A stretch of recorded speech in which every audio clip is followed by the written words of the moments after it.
Hello and welcome to SPMIS Academy. Today we'll analyze important newspaper articles of 16th September 2024. Please note you can download the PDF version of today's newspaper analysis by clicking the link given in the comment section. This is the list of the topics that we'll be covering from today's newspaper. The first article is about International Day for Preservation of Ozone Layer. This topic is important from our syllabus GS Paper 3 Environment point of view. तो सबसे पहले ozone layer के बारे में थोड़ा समझ लेते हैं। तो ozone layer is in the stratosphere of the overall atmosphere of the earth. तो ओवरऑल अर्थ का जो एटमॉस्फेयर है उसमें क्या क्या लेयर्स हैं, एक बार उसको देखते हैं, फिर स्ट्रेटोस्फेयर के बारे में समझेंगे। देखिए, अर्थ के ऊपर एयर का एक थिक ब्लैंकेट है, ये तो बात आप जानते हैं, जिसको हम लोग अर्थ के एटमॉस्फेयर की तरह जानते हैं। This Earth's atmosphere is divided into different layers. जैसे जो अर्थ के सरफेस से एडजेसेंट लेयर है उसको कहा जाता है ट्रोपोस्फेयर। जितने भी विंड रिलेटेड फिनोमिना हैं, जैसे कि कन्वेक्शनल विंड या हॉरिजॉन्टल विंड, ये सारे जो विंड्स हैं, अपर एटमॉस्फेरिक विंड्स, ये सारे विंड रिलेटेड फिनोमिना ट्रोपोस्फेयर में ही होते हैं। और फिर जो वेदर रिलेटेड इवेंट्स होते हैं, जैसे cloud formation, rainfall, these phenomena also happens in the troposphere only. Troposphere की जो हाइट है वो 8 किलोमीटर से लेकर के 20 किलोमीटर तक वैरी करती है। It is low at the poles, maximum at the equator. और इसी कारण से एवरेज अगर आप हाइट कह लें ट्रोपोस्फेयर की, तो ये लगभग 12 किलोमीटर के आसपास है। ट्रोपोस्फेयर से जस्ट अबव होता है स्ट्रेटोस्फेयर। स्ट्रेटोस्फेयर में आपको मैंने बताया कि वहां पे एक लेयर है, स्ट्रेटोस्फेयर के अंदर ही एक लेयर है जिसको हम लोग कहते हैं ozone layer, which is very important. जिससे रिलेटेड ये आर्टिकल है, which is important. This ozone layer is important for life on earth. देखेंगे उसका इंपॉर्टेंस क्या है। स्ट्रेटोस्फेयर से ऊपर होता है मीजोस्फेयर। मीजोस्फेयर की जो हाइट है वो अर्थ सरफेस से लगभग 50 से लेकर के 85 किलोमीटर तक होती है। And gases present here are in high density, which helps to slow down the meteors. तो जो मेटियोर जो कॉस्मिक बॉडीज हैं, स्मॉल कॉस्मिक बॉडी जब अर्थ की तरफ आते हैं, तो यहाँ पे because of the friction they get burned purely and turn into ashes, and that is why they don't hit the earth surface and cause damage. तो ये सिग्निफिकेंस है मीजोस्फेयर का। मीजोस्फेयर के ऊपर फिर थर्मोस्फेयर है, जिसकी विड्थ काफ़ी ज़्यादा है, 85 टू लेकर के 600 किलोमीटर तक। बट यहाँ पे जो गैसेज हैं वो धीरे धीरे उनकी डेंसिटी कम होने लगती है as you move above the earth surface. और थर्मोस्फेयर से बाहर का जो रीजन है उसको फिर हम लोग कह देते हैं एक्सोस्फेयर। एक्सोस्फेयर का मतलब ही होता है आउटर लेयर। अब we will bring down our discussion to this stratosphere. Stratosphere के अंदर ही होता है ozone layer. Ozone layer is important for blocking ultraviolet radiations. तो ये स्ट्रेटोस्फेयर के अंदर एक लगभग 10 से 15 किलोमीटर थिक एक लेयर होता है, जिसको हम लोग कहते हैं ozone layer, because it is made up of ozone gas. Ozone gas का केमिकल फॉर्मूला होता है O3, जिसमें 3 ऑक्सीजन एटम्स होते हैं।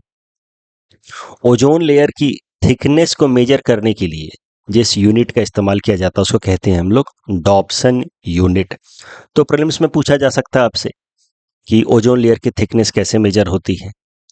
डॉप्सन यूनिट क्या सिग्निफाई करता है वो भी देखते हैं। 1 Dobson unit means 0.01 millimetre thick ozone layer molecule.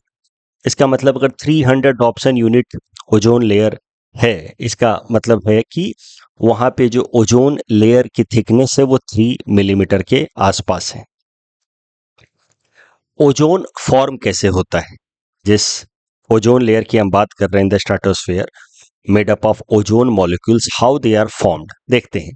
तो देखिए, सन रेज जो हैं वो highly energetic ultraviolet radiations release करते हैं, apart from other radiations also.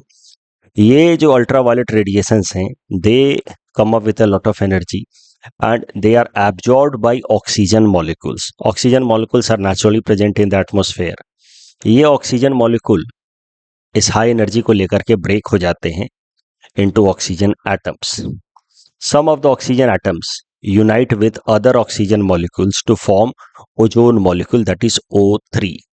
इस पूरे प्रोसेस में, ओजोन मॉलिक्यूल फॉर्मेशन के प्रोसेस में, सन रेज, उसमें भी high energetic sun rays, ultraviolet radiation काफी सारा एब्जॉर्ब होता है, और इसी कारण से आप कह सकते हैं कि ये जो ओजोन लेयर है, it protects the earth surface from ultraviolet radiations. आप सोचिए, जब अर्थ की तरफ ये अल्ट्रावायलेट रेडिएशंस आएंगे तो स्ट्रेटोस्फेयर में ओजोन मॉलिक्यूल बनता है, जहां पे oxygen breaks into oxygen atoms, oxygen molecule breaks into oxygen atoms. तो वो जो ओजोन फॉर्मेशन का जो प्रोसेस है, उसी कॉन्टेक्स्ट में काफी सारा अल्ट्रावायलेट रेडिएशंस एब्जॉर्ब हो जाता है, and that is how this ultraviolet radiations are not permitted, especially the high intensity ultraviolet radiations are not permitted to enter into the lower earth atmosphere, that is troposphere.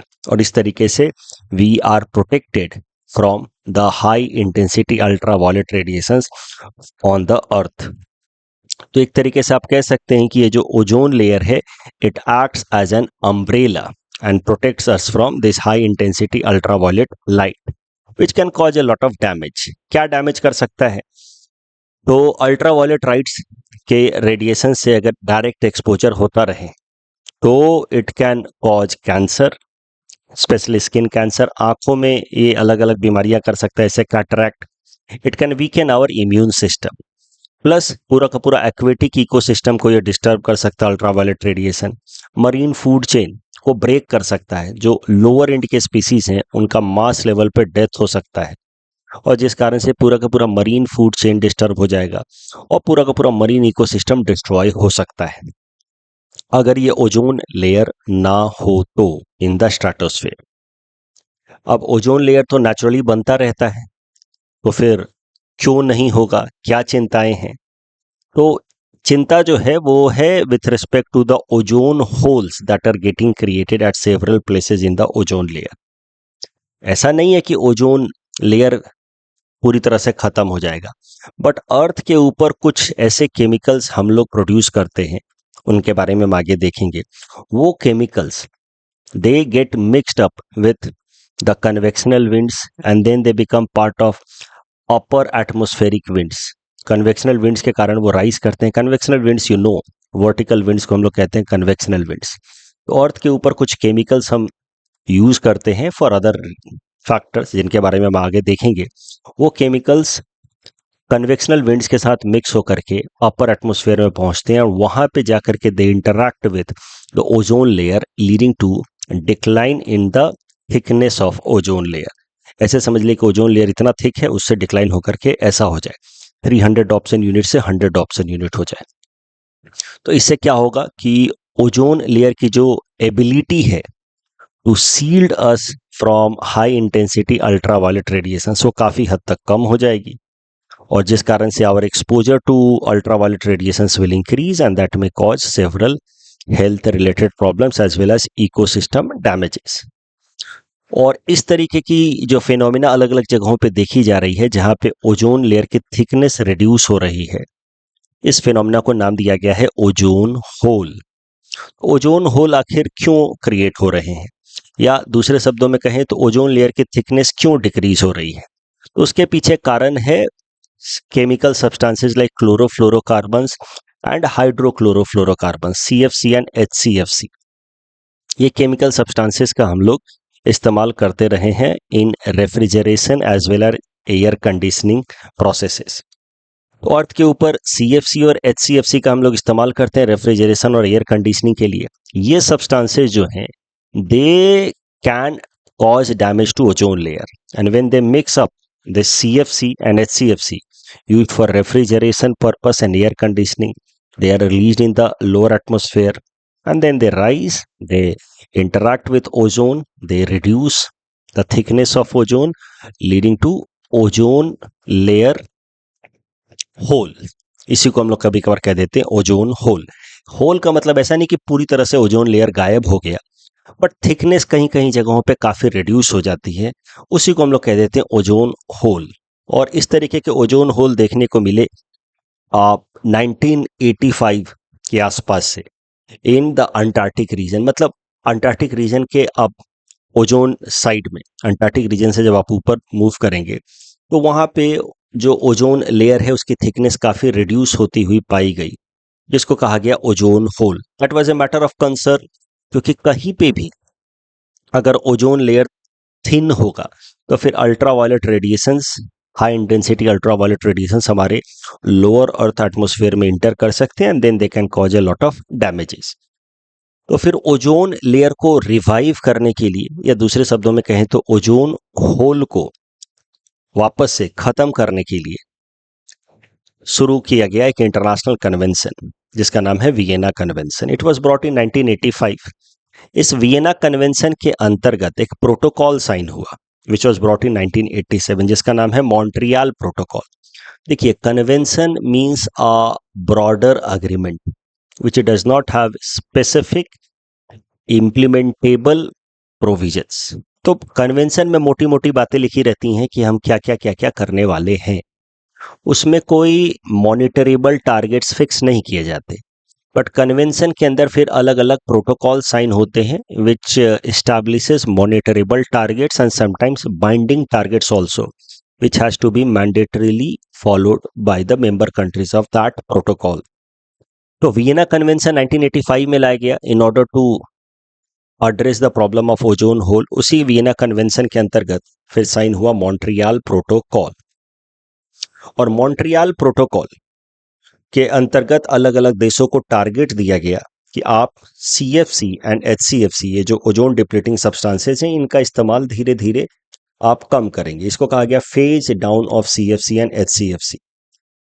और Montreal protocol became very successful, और यही कारण है कि आप देखिए कि धीरे धीरे जो ओजोन होल था वो रिकवर होने लगा, वो मतलब खत्म होने लगा और ओजोन लेयर रिकवर होने लगा।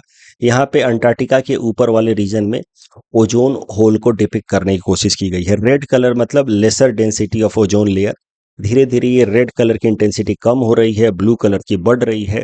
दैट इज एन इंडिकेटर कि ozone layer has recovered above Antarctica region which was once marked with high ozone depleting substances and ozone holes। 1970s onwards ही ये मार्क करने को मिला था।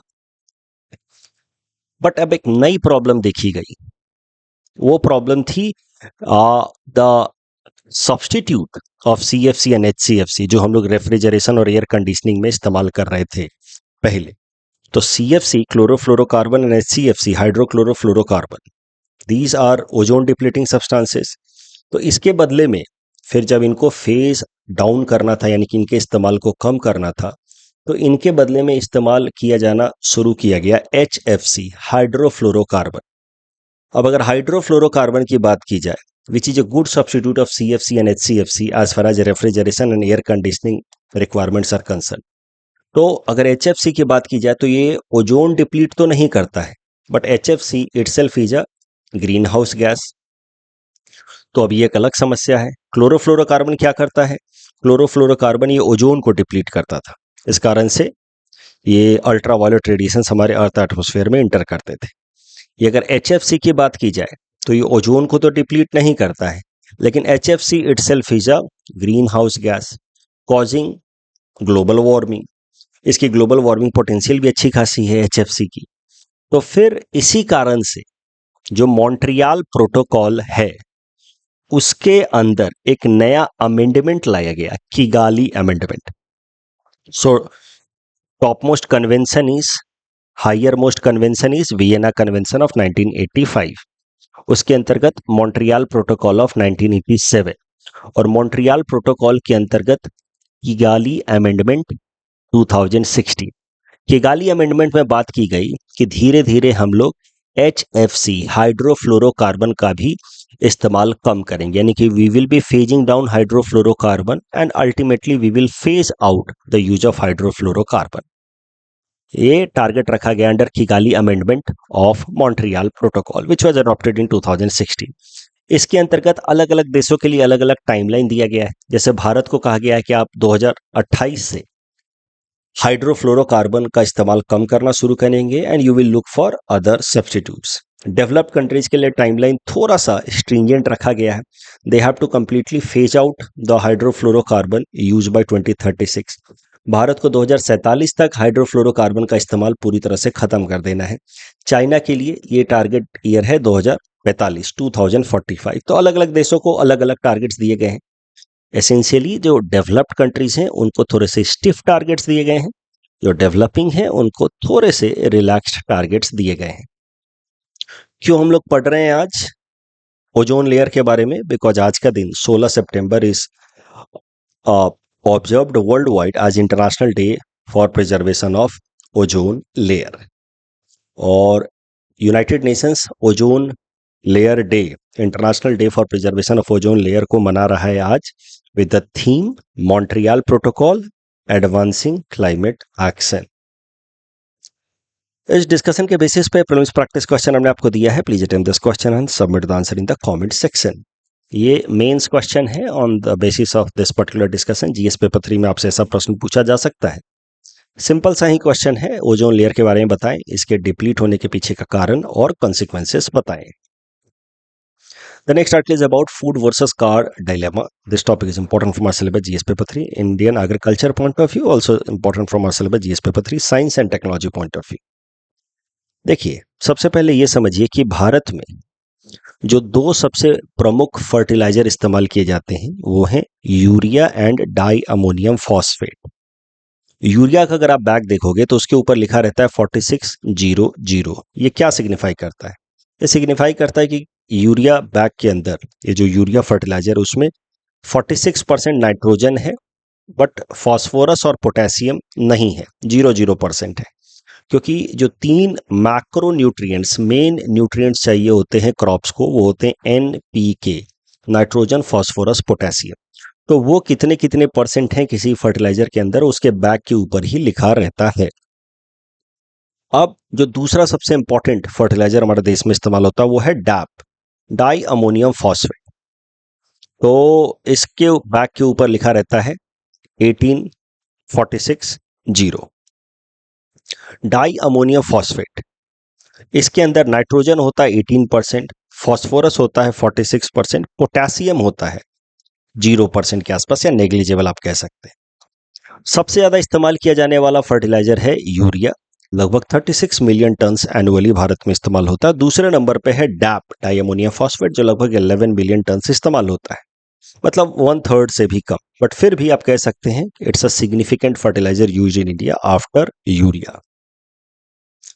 अभी कंसर्न क्या आ रहा है कि आजकल तो इलेक्ट्रिक व्हीकल्स का जमाना है. Electric vehicles are on the rise. This is upcoming technology. It's a sunrise industry. मतलब आने वाला भविष्य जो है ईवी से रिलेटेड है. इस कारण से इलेक्ट्रिक व्हीकल्स का जो बैटरी मैन्युफैक्चरिंग है वो एक इम्पॉर्टेंट सेगमेंट डेवलप हो रहा है फॉर बिजनेस प्रोस्पेक्ट्स. अब इलेक्ट्रिक व्हीकल के जो बैटरीज हैं उसमें लिथियम तो एसेंशियली इस्तेमाल होता ही होता है, बट लिथियम के साथ जो दूसरा एलिमेंट इस्तेमाल किया जाता है वो अलग अलग हो सकता है. So lithium is used as anode, but जो कैथोड है वो अलग अलग हो सकता है. किसी भी बैटरी के अंदर 2 इलेक्ट्रोड्स होते हैं, तो एनोड एंड कैथोड 2 एंड होते हैं जहां से पोटेंशियल डेवलप होता है, positive electrodes and negative electrodes. तो अब एक नई तरीके की लिथियम बेस्ड बैटरी आ रही है which is a rechargeable batteries which is used in electric vehicles. उनका नाम है LFP batteries, lithium iron phosphate. Iron का केमिकल नाम क्या है? फेरस. तो LFP battery signifies lithium phosphorus and phosphate battery, LFP batteries. LFP batteries के अंदर phosphate is used as cathode या पॉजिटिव इलेक्ट्रोड. अब दुनिया भर के देशों में LFP बैटरीज आजकल ज्यादा से ज्यादा प्रोड्यूस हो रहे हैं. It is picking up as far as electric vehicles के अंदर batteries are concerned. LFP batteries are picking up. तो इस कारण से जो फॉस्फोरस का जो इस्तेमाल है वो पहले जो पूरी तरीके से फर्टिलाइजर बनाने में होता था, अब धीरे धीरे phosphorus is being diverged towards formation of LFP batteries, and that is now leading to a dilemma known as food versus car dilemma. जहां पे phosphoric acid which is an ingredient of fertiliser, specially di ammonium phosphate fertiliser, उसका जो फॉस्फेरिक एसिड है it is now being diverted to electric vehicle batteries. उसमें भी कौन सा बैटरी? LFP batteries. सो आने वाले टाइम में अगर फर्टिलाइजर की अवेलेबिलिटी कम हुई, डैप फर्टिलाइजर की अवेलेबिलिटी कम हुई, तो फूड प्रोडक्शन पे इसका नेगेटिव इंपैक्ट पड़ सकता है। इसी कारण से इस आर्टिकल का हेडिंग है food versus car dilemma.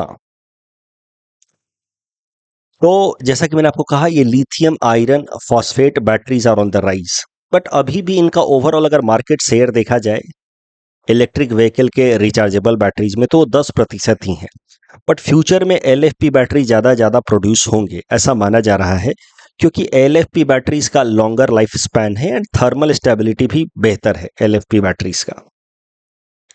China, America, Russia जैसे देश जो ये डैप फर्टिलाइजर के मेजर सप्लायर हैं, या फॉस्फेरिक एसिड जो डैप फर्टिलाइजर बनाने में यूज होता है उसके मेजर सप्लायर हैं, अब धीरे धीरे वो अपने फॉस्फेरिक एसिड को प्रोडक्शन को डाइवर्ट कर रहे हैं towards formation of LFP batteries. So that is why it is being seen कि धीरे धीरे जो ग्लोबल अवेलेबिलिटी ऑफ फॉस्फेरिक एसिड है फॉर फर्टिलाइजर प्रोडक्शन वो डिक्लाइन हो रहा है।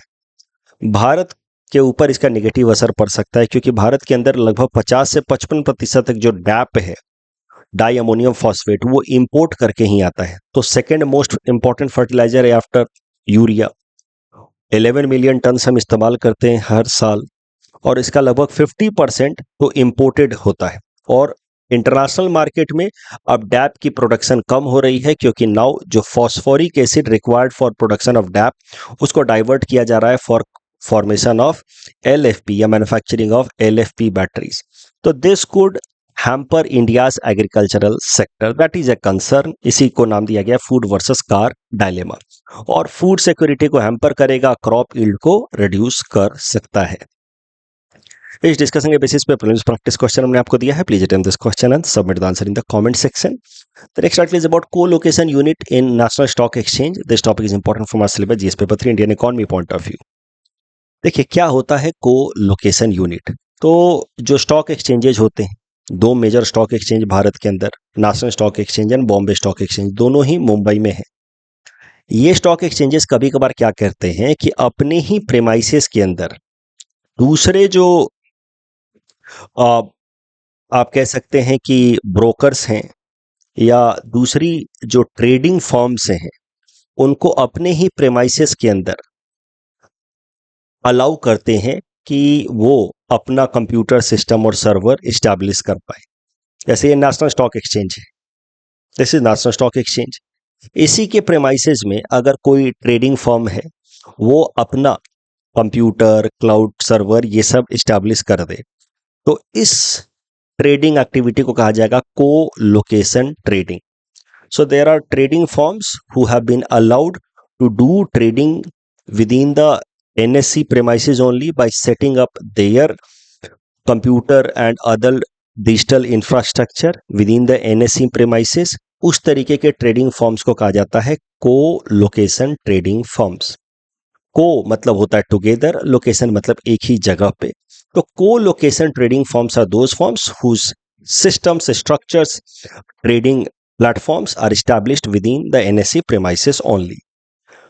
वो लोकेशन ट्रेडिंग करने से फायदा क्या होता है? Reduced latency. लेटेंसी क्या होता है? The time taken between the data between exchange and trading firm. तो NSE ने कोई डेटा रिलीज किया कि इस स्टॉक के दाम बढ़े, इस स्टॉक के दाम गिरे, तो वो जो डेटा NSE ने रिलीज किया और एक ट्रेडिंग फर्म को जो डेटा पहुंचा, उसके बीच का जो गैप होता है उसको कहते हैं हम लोग लेटेंसी। तो को लोकेशन ट्रेडिंग करने से ये लेटेंसी रिड्यूस होता है। प्लस इससे जो हाई फ्रीक्वेंसी ट्रेड करने वाले फर्म्स हैं, जो ज़्यादातर एल्गोरिथम बेस्ड ट्रेडिंग करते हैं, ना कि ह्यूमन डिसीजन। हम लोग क्या करते हैं, खुद फैसला करते हैं कि ये शेयर खरीद लें, ये शेयर बेच दें। But there are bigger trading firms जिन्होंने पूरा एल्गोरिथम सेट कर रखा है कि इससे ज़्यादा प्राइस चढ़ेगा तो खरीद लेगा, इससे ज़्यादा नीचे गिरेगा तो बेच देगा, और उसमें ह्यूमन इंटरवेंशन नहीं होता है।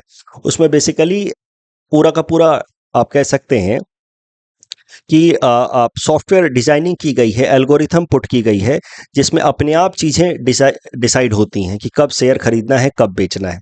तो ऐसे ट्रेडिंग फॉर्म्स जो लार्ज स्केल पर ट्रेडिंग करते हैं, high frequency, large scale and high frequency trading करते हैं, मतलब जल्दी जल्दी खरीदना, जल्दी जल्दी बेचना, इंट्राडे ट्रेडिंग बहुत सारा करते हैं, उनको चाहिए कि कम से कम लेटेंसी हो।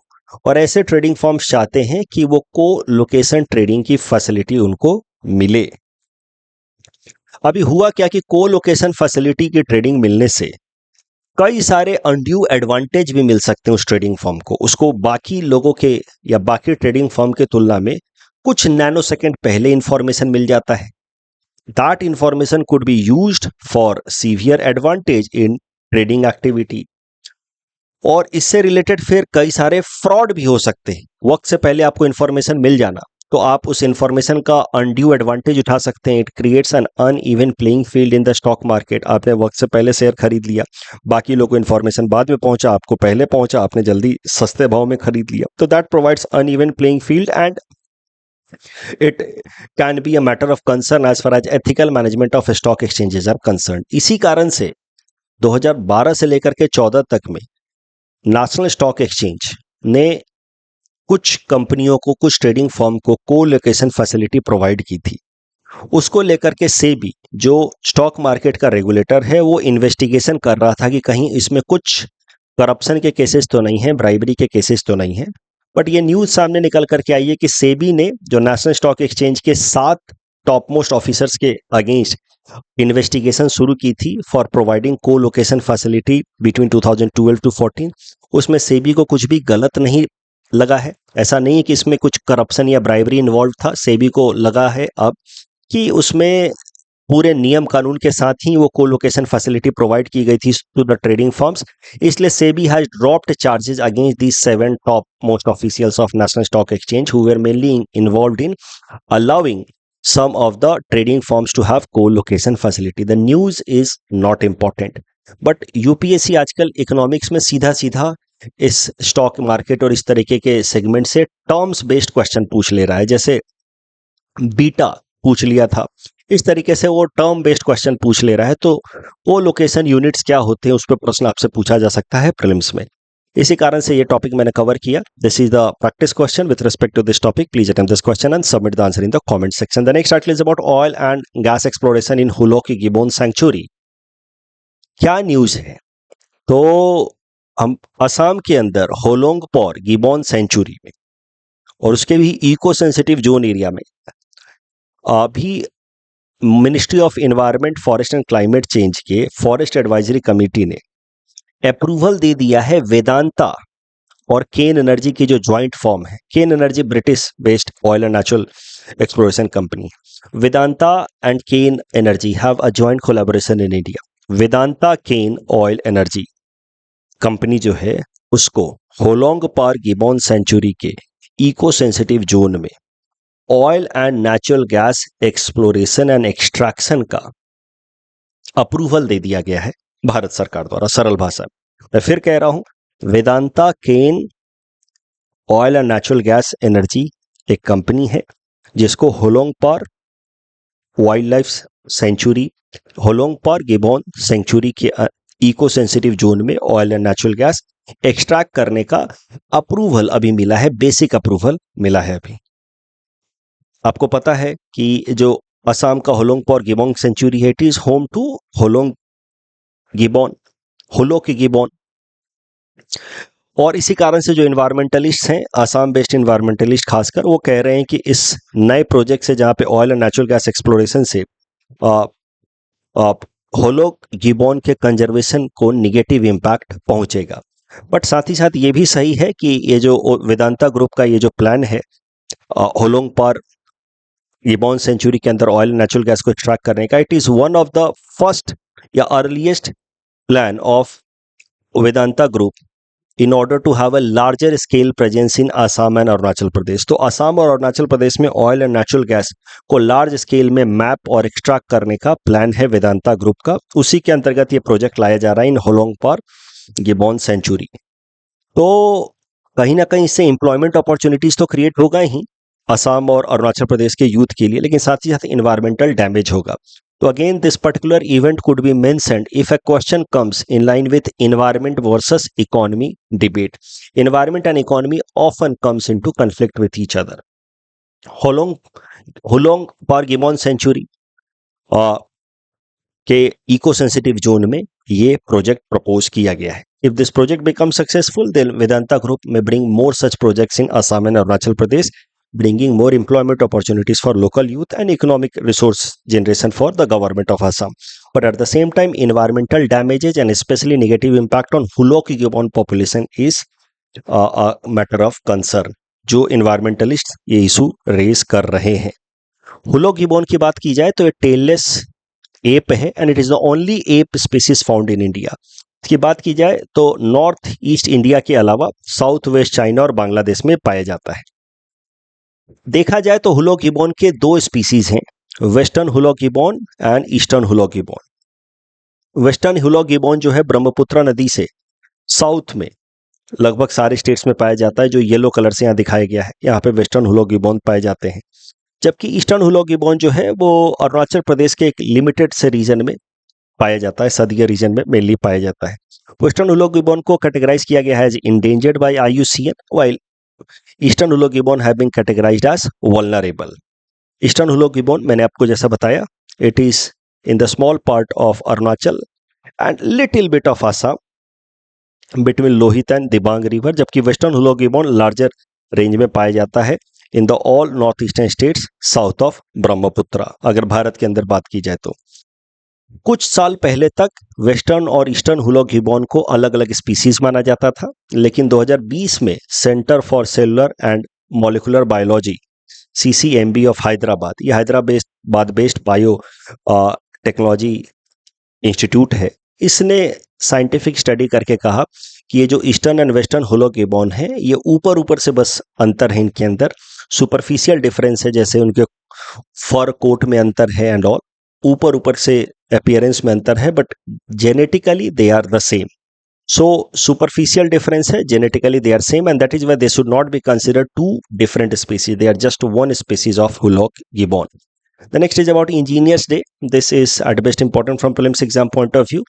कल का दिन 15 सितंबर भारत भर में इंजीनियर्स डे की तरह सेलिब्रेट किया जाता है in order to recall the contribution of M. Visvesvaraya Sahab, who was a distinguished engineer, economist, industrialist of India. तो आज़ादी के बाद भारत के जो मॉडर्न इंफ्रास्ट्रक्चर जैसे कि डैम्स, रोड्स, ब्रिजेज, उनको डेवलप करने में M. विश्वेश्वरैया साहब का जो साइंटिफिक थिंकिंग है वो काफ़ी पिवोटल था and for that reason only M. Visvesvaraya साहब is known as father of Indian engineering. 15 सितंबर उनका बर्थ एनिवर्सरी इंजीनियर्स डे की तरह सेलिब्रेट किया जाता है। M. विश्वेश्वरैया साहब के कंट्रीब्यूशन को याद रखते हुए उनको भारत रत्न भी दिया गया 1955 में।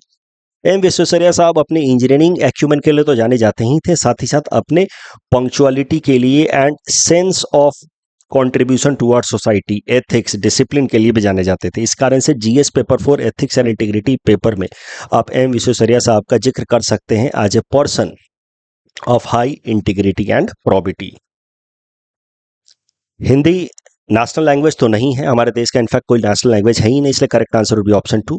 अगेन यहाँ पे Chinese is not WTO recognised language for international trade. Second statement is correct.